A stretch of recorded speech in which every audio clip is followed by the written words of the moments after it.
पहले तो दिल्ली की महज हवा खराब थी, लेकिन अब खराब है पानी, यमुना नदी का। दिल्ली की यमुना में बढ़ता प्रदूषण और उभरता झाग अब चिंता का विषय बनता जा रहा है। हम शायद इस बारे में बाद में सोचें, शायद कुछ और साल बाद, जब यमुना में पानी की जगह होगा बस झाग और बहुत सारा झाग।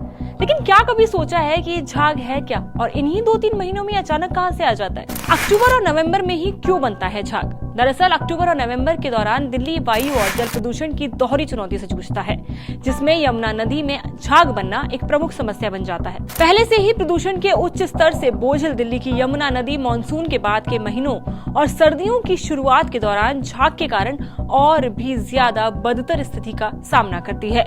मानसून के बाद गर्म पानी का तापमान सर्फेक्टेंट की गतिविधि को बढ़ाता है, जो पानी की सतह के तनाव को कम करता है, जिससे झाग बनने में आसानी हो जाती है। जैसे ही शुष्क मौसम शुरू होता है, पानी का प्रवाह कम होने से स्थिर स्थिति पैदा हो जाती है, जिससे झाग जमा होने लगता है। और कुछ ऐसा ही यमुना में भी देखा गया है। इन बड़ी वजहों से बनता है यमुना में झाग। यमुना में झाग बनने के पीछे कई वजह हैं। 18 नालों से आने वाला सीवेज यानी गंदा पानी और अन्य अपशिष्ट बिना ट्रीटमेंट के नदी में छोड़ा जाता है।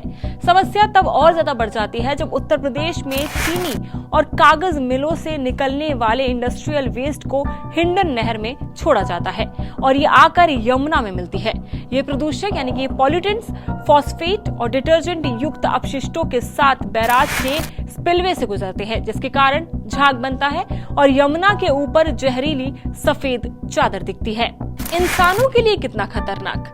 यमुना का प्रदूषित पानी इंसानों के लिए गंभीर स्वास्थ्य जोखिम पैदा कर सकता है, जिसमें त्वचा की जलन, गैस्ट्रोइंटेस्टाइनल समस्याएं और भारी धातुओं और कीटनाशकों के संपर्क के कारण कैंसर जैसी खतरनाक स्वास्थ्य संबंधी चिंताएं शामिल हैं।